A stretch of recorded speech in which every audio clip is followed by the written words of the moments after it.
जब वागनर ने पुनीत को चुनौती दी तब उनके लड़कों को कितना पता था। एक कमांडर की आप बीती विद्रोह के दौरान रोस्तोव की सड़क पर वागनर के लड़ाके रूस के राष्ट्रपति व्लादिमीर पुनीत के खिलाफ विद्रोह में हिस्सा लेने वाले वागनर समूह के एक लड़ाके ने कहा है कि उसे और साथी लड़कों को पता नहीं था कि क्या हो रहा है। 24 घंटों के भीतर ही वागनर समूह के प्रमुख येवगेनी प्रिगोजिन ने विद्रोह खड़ा कर दिया, दक्षिणी शहर रोस्तोव में अपने लड़ाके भेज दिए और मॉस्को की तरफ कूच कर दिया। वागनर के लड़ाके मीडिया से बात नहीं करते हैं, लेकिन बीबीसी रूसी सेवा ने वागनर के एक जूनियर कमांडर से बात की है जो विद्रोह के समय एक्शन के बीच था। ग्लेब, जो उनका वास्तविक नाम नहीं है, यूक्रेन युद्ध के दौरान पूर्वी यूक्रेन में प्रतीकात्मक शहर बखमुत में लड़ाई का हिस्सा रहे हैं। जब विद्रोह शुरू हुआ तो वो अपनी यूनिट के साथ रूस के कब्जे वाले लुहांस्क क्षेत्र में बैरक में आराम कर रहे थे। 23 जून की सुबह उनके पास फ़ोन आया और उन्हें यूक्रेन से जा रहे वागनर समूह के लड़ाकों के कालम के साथ जा मिलने का आदेश दिया गया। ये आदेश वागनर के एक कमांडर की तरफ से था। सुरक्षा कारणों से ग्लेब उनका नाम नहीं बताते हैं। ये कमांडर प्रिगोजिन और वागनर कमांडर काउंसिल के आदेश पर काम कर रहा था।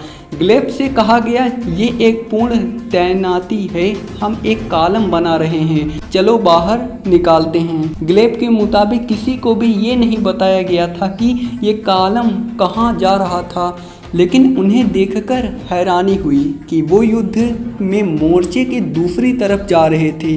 वो कहते हैं कि जब वो रूस की सीमा पार करके रोस्तोव इलाके में घुस रहे थे तब वागनर के लड़ाकों को किसी भी तरह के विरोध का सामना नहीं करना पड़ा। वो याद करते हैं, मुझे कोई बॉर्डर गार्ड दिखाई नहीं दिया, लेकिन रास्ते में दिखने वाली ट्रैफिक पुलिस ने हमें सैल्यूट किया। वागनर ग्रुप ने नज़दीकी संबंध रखने वाले टेलीग्राम चैनलों ने बाद में बताया था कि बुगायेवका चेक पॉइंट्स पर बॉर्डर गार्डों ने वागनर समूह के लड़ाकों के वहां पहुंचने पर अपने हथियार डाल दिए थे। किस तरह इमारतों को नियंत्रण में लिया। इन्हीं चैनलों पर एक तस्वीर भी साझा की गई थी जिसमें सेना की वर्दी पहने करीब 2 दर्जन लोग दिखाई दे रहे हैं।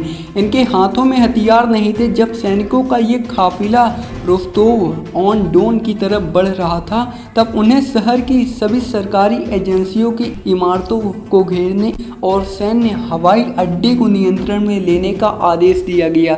ग्लेब की यूनिट को रूस की जांच एजेंसी FSB संघीय जांच सेवा के क्षेत्रीय दफ्तर को नियंत्रण में लेने का आदेश दिया गया।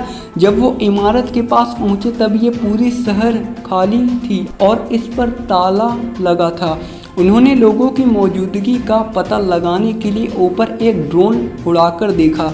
आधे घंटे बाद इमारत का दरवाज़ा खुला और 2 लोग बाहर निकलकर सड़क पर आए। ग्लेब याद करते हैं, उन लोगों ने कहा था, चलिए सौदा करते हैं। मैंने जवाब दिया, सौदा किस चीज़ का करना है? ये हमारा शहर है, हम एक दूसरे को परेशान न करने पर सहमत हो गए। वो समय समय पर सिगरेट पीने के लिए बाहर आते रहे। रोस्तोव के पत्रकारों ने शहर की कई इमारतों के इर्द गिर्द इसी तरह की स्थिति की जानकारी दी थी। वागनर के लड़ाकों ने पहले इमारतों के ऊपर ड्रोन उड़ाए, हालात का जायजा लिया और फिर इमारतों को घेर लिया। किसी को बाहर जाने की अनुमति नहीं दी गई, लेकिन खाना लेकर आने वाले कुरियर को भीतर जाने दिया गया। जिस दौरान ये सब हो रहा था, वागनर के प्रमुख येवगेनी प्रिगोजिन रूस की सेना के दक्षिणी मिलिट्री डिस्ट्रिक्ट हेडक्वार्टर में थे और रूस के डिप्टी रक्षा मंत्री lieutenant general Yunus Bek Yevkurov और deputy chief on general staff lieutenant general Vladimir Alekseyev के मुलाकात कर रहे थे। प्रिगोजिन ने chief of staff Valery Gerasimov और रक्षा मंत्री सर्गेई शोइगु को सौंपने की मांग रखी। जिस समय प्रिगोजिन ये मुलाकात कर रहे थे, वागनर लड़ाकों का एक और कॉलम आगे बढ़ रहा था। जो रहा था वो टेलीग्राम से पता चला।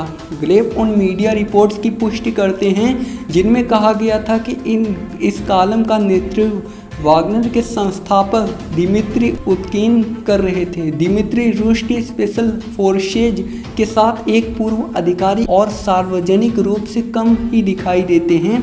ग्लेब बताते हैं कि ये कॉलम मुख्य हाईवे पर था और वोरोनेज की तरफ बढ़ रहा था और जाहिर तौर पर ये मॉस्को की तरफ जा रहा था। तो क्या ग्लेब को पता था कि प्रिगोजिन की योजना क्या है, वो आगे क्या करने जा रहे हैं? वो साफ कहते हैं, जो कसम खाते हुए कहते हैं कि उन्हें कोई अंदाज़ा नहीं था। उन्हें कहा जो हो रहा था उसके बारे में हमें भी आप लोगों की तरह ही टेलीग्राम से पता चला। जैसे जैसे दिन आगे बढ़ा, रोस्तोव में जो हो रहा था उसकी तस्वीरें दुनिया भर में दिखाई जाने लगी। लोग ये देखकर हैरान थे कि स्थानीय लोग और यहाँ तक कि स्थानीय पत्रकार शहर पर नियंत्रण कर रहे वागनर समूह के लड़ाकों के साथ बातें कर रहे थे, हंस रहे थे। आमतौर पर वागनर के लड़ाके खामोश ही रहते हैं। ग्लेब कहते हैं ये सब पूर्व कैदी हैं। उनका संदर्भ वागनर समूह के उन लड़ाकों से था जो पहले कैदी थे और वागनर के भाड़े के लड़ाके बन गए थे। ग्लेब कहते हैं किसी ने हमसे ये नहीं कहा कि लोगों से बात मत करो, इसकी किसी को परवाह भी नहीं थी। ग्लेब वागनर के स्थायी लड़ाके हैं और यूक्रेन युद्ध शुरू होने के बहुत पहले से समूह के साथ लिए काम कर रहे हैं। उनके लिए नियम बिल्कुल स्पष्ट हैं। उन्होंने बीबीसी को बताया कि कुछ महीने पहले उनके सीनियर कमांडर ने स्पष्ट कहा था कि जो लड़ाका मीडिया से बात करेगा उसे खामोश कर दिया जाएगा, यानी मार दिया जाएगा। वागनर समूह के कई अन्य पूर्व लड़ाकों ने हमें यही बात बताई है।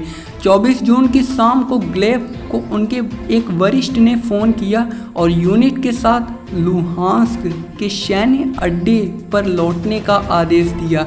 जब वो वापस अपनी बैरकों की तरफ बढ़ रहे थे तब वो टेलीग्राम पर आ रही खबरों से जानकारियाँ ले रहे थे। उन्हें पता चला कि प्रिगोजिन के खिलाफ आपराधिक आरोप तय हुए, फिर हटा लिए गए और उन्होंने प्रिगोजिन के बेलारूस जाने की खबर पढ़ी। फिर उन्हें राष्ट्रपति पुतिन के प्रवक्ता दिमित्री पेस्कोव के हवाले से पता चला कि विद्रोह में हिस्सा लेने वाले वागनर समूह के लड़ाकों की युद्ध क्षमताओं की वजह से उनकी जिम्मेदारी तय नहीं की जाएगी। ग्लेब और उनकी यूनिट के लिए अब भविष्य स्पष्ट नहीं है। उनसे लुहांस्क के अपने बैरकों में ही ठहरने और रहने के लिए कहा गया है। इस समय वे पूर्वी यूक्रेन में रूस समर्थन अलगाववादियों तथाकथित लुहांस्क पीपल रिपब्लिक की मेजबानी में हैं। ग्लेब कहते हैं कि वो हमारी भविष्य की योजना और हमारे हथियारों का क्या होगा ये जानने के बाद में बहुत इच्छुक हैं। जब ग्लेब ने पूछा गया कि आपने वागनर समूह को क्यों नहीं छोड़ा तो वो बिल्कुल सरल जवाब देते हैं, अभी मेरा कॉन्ट्रैक्ट खत्म नहीं हुआ।